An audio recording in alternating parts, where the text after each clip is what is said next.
It's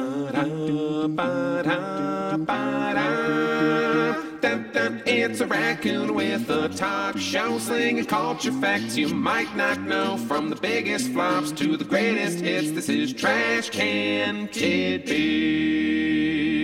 Hi guys, Beaton here, and welcome back to Trash Can Tidbits 14. I'm so glad that I've been getting a good rhythm going by uploading these videos once a week, so I'm really glad that you've stuck around to see what trivia I've been dishing out. So thanks again for tuning in as always. Let's dive right in with fact number 1. Did you know that the success of a movie about a mother and daughter gave birth to a chance encounter that gave us The Simpsons? In 1983, a movie called Terms of Endearment, starring Shirley MacLaine, Deborah Winger, and Jack Nicholson, was released and won 5 Academy Awards, including Best Picture and Best Director.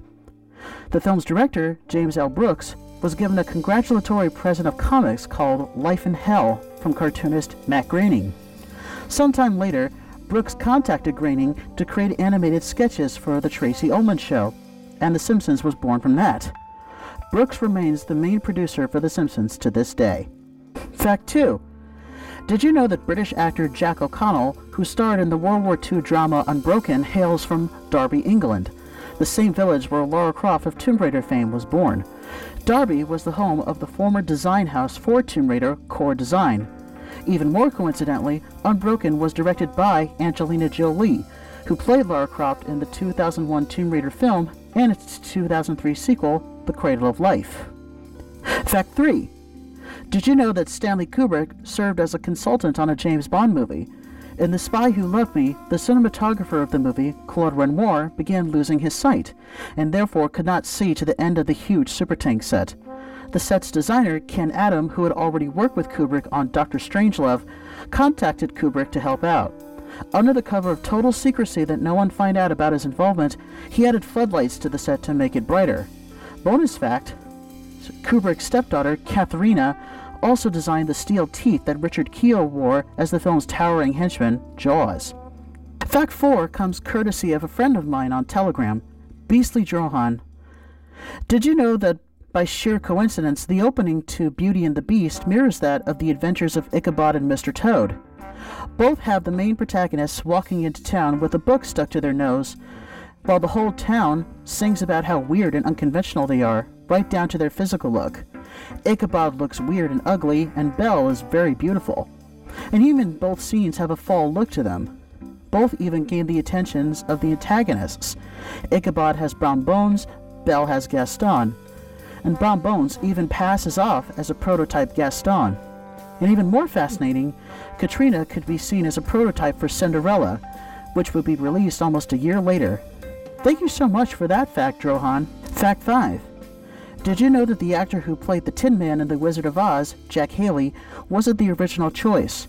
The part was originally considered for Ray Bolger, who fought hard instead to play the Scarecrow, and the part then went to Buddy Ebsen.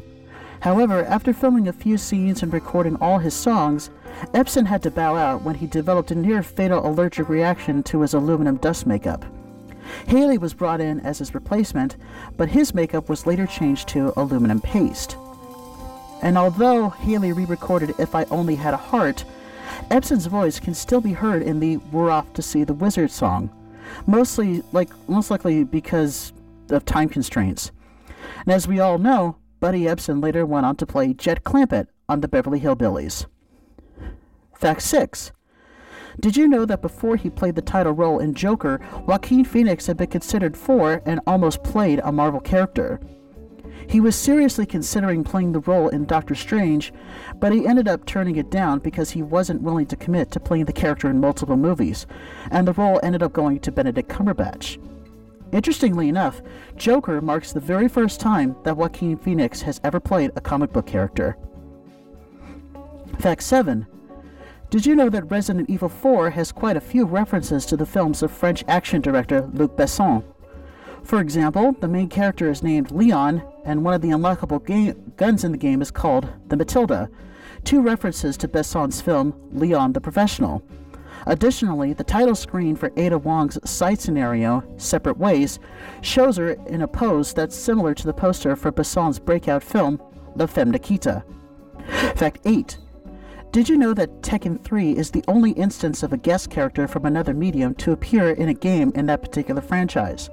The guest character is Gon, a little dinosaur character from an acclaimed Japanese manga of the same name, and he could be unlocked in the game after achieving a specific score in the game's survival mode.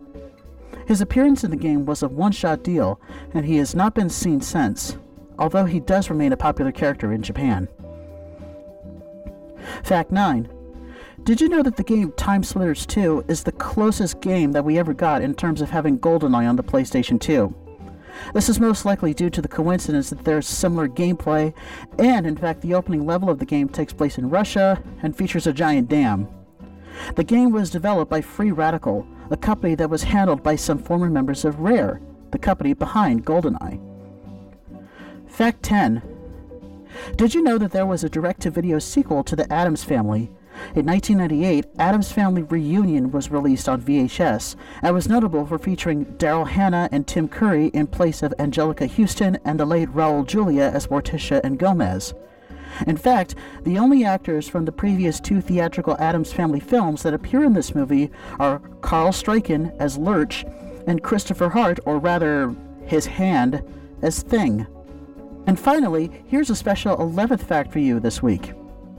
Did you know that voice acting legend Kat Susi gave voice to some of our furry icons? She's been the voice of Sally Acorn from Sonic the Hedgehog, Lola Bunny from Space Jam, and Fifi LaFume from Tiny Toon Adventures.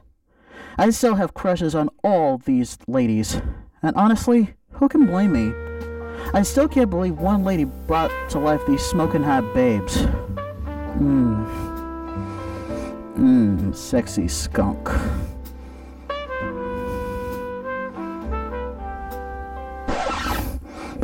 Oh, crap, I did it again. Hey, raccoon's got a dream, huh? Anyway, there we go for this week. I really hope you enjoyed some of these awesome trivia facts. What am I talking about? Of course you've been enjoying it. You got any trivia you want to share with me? Please drop a comment and I'll give a shout out in a future video. Please don't forget to like, subscribe, share, and give that bell icon down there a ring to be notified for future videos. Thanks for watching. I'll see you next time.